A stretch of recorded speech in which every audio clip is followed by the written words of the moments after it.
दादी सिपार बेगम, आज़ादी की बहादुर नानी। दादी सिपार बेगम एक ऐसी बाहम्मत खातून थीं जिन्होंने आज़ादी की जंग से पहले और उसके दौरान दोनों सूरतों में अपने घर की दहलीज से निकलकर अपने लोगों और मुजाहिदीन की खुलकर मदद की।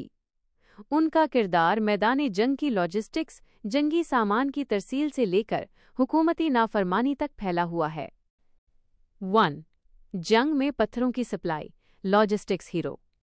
ये वाक़या आज़ादी की जंग से पहले सन 1941 में बलछार मंसघूंट के मकाम पर पेश आया, जब एक मकामी झगड़ा जंग की शक्ल इख्तियार कर गया। अहम नुक्ता, तफसील।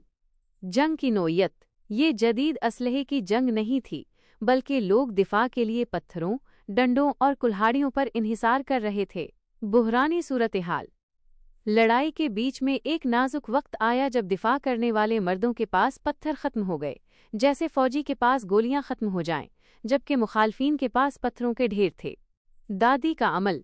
दादी सिपार बेगम ने फौरन गांव की दूसरी खवातीन को अपने साथ मुनज़्ज़म किया और जंग के खतरे के बावजूद पत्थरों की तरसील, सप्लाई शुरू कर दी।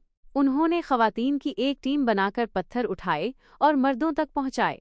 आसान मिसाल की बेकरहा। तसव्वुर करें, एक टीम एक अहम मैच खेल रही है और उनका सबसे अहम खिलाड़ी जख्मी हो जाता है। दादी ने रिजर्व बेंच के तौर पर खवातीन को मुनज़्ज़म किया और मैदान में उनकी जगह को पुर किया। इस अमली मदद से जंग का रुख पलट गया। 2. डोगरा हुकूमत की खुलम खुला नाफरमानी, ताकत को चैलेंज।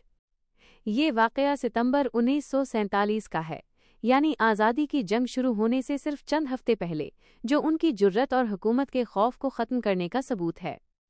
अहम नुक्ता, तफसील। डोगरा का कानून। डोगरा हुकूमत ने इलाके में गाय ज़िबह करने पर सख्त पाबंदी लगा रखी थी और ये एक संगीन जुर्म समझा जाता था। दादी का अमल। दादी और उनके वालिद ने ये कानून तोड़ा और छुपा कर गाय ज़िबह की। ये दरअसल हुकूमत के जुल्म के खिलाफ एक एहतजाजी अमल था। छापा और रद्द अमल। जब एक डोगरा फौजी मुखबरी पर उनके घर छापा मारने आया तो उनके वालिद ने उस फौजी को दबोच लिया और दादी सिपार बेगम ने गाय का गोश्त कबाब बनाकर ज़बरदस्ती उस फौजी के मुंह में ठोंस दिया। आसान मिसाल बीगो।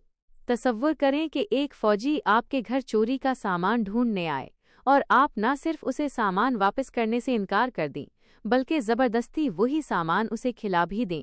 इस कार्रवाई ने डोगरा फौज में खौफ पैदा कर दिया और फौजी को ये शर्त माननी पड़ी कि वो खामोश रहेगा और रिपोर्ट को अफवाह करार देगा। 3. मुजाहिदीन के लिए लंगर का इंतज़ाम, फ्रंट लाइन सपोर्ट। जब 31 अक्टूबर 1947 की रात गवर्नर घनसारा सिंह को गिरफ्तार करने का ऑपरेशन शुरू हुआ तो दादी का किरदार एक सपोर्ट सिस्टम का था। अहम नुक्ता, तफसील। खाने की सप्लाई। दादी ने 1 नवंबर से लेकर कई दिन बल्कि हफ्तों तक रोज़ाना मुजाहिदीन के लिए 3 वक्त का खाना तैयार किया। उनके वालिद ये खाना पोलो ग्राउंड में जमा होने वाले मुजाहिदीन तक पहुंचाते। मेहमान नवाजी। दूर दराज के इलाकों जैसे बिगरोट और हरामोश से आए हुए मुजाहिदीन गिलगित में उनके घर क़याम करते और खाना खाते थे। उनका घर मुजाहिदीन का आर्जी बेस कैंप बन गया था। जज्बा और मकसद।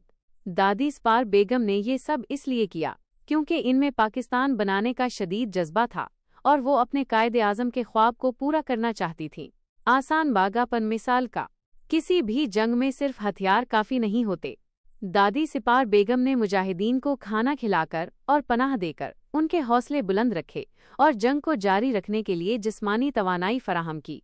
वो खामोश हीरो थीं जिन्होंने पीछे से जंग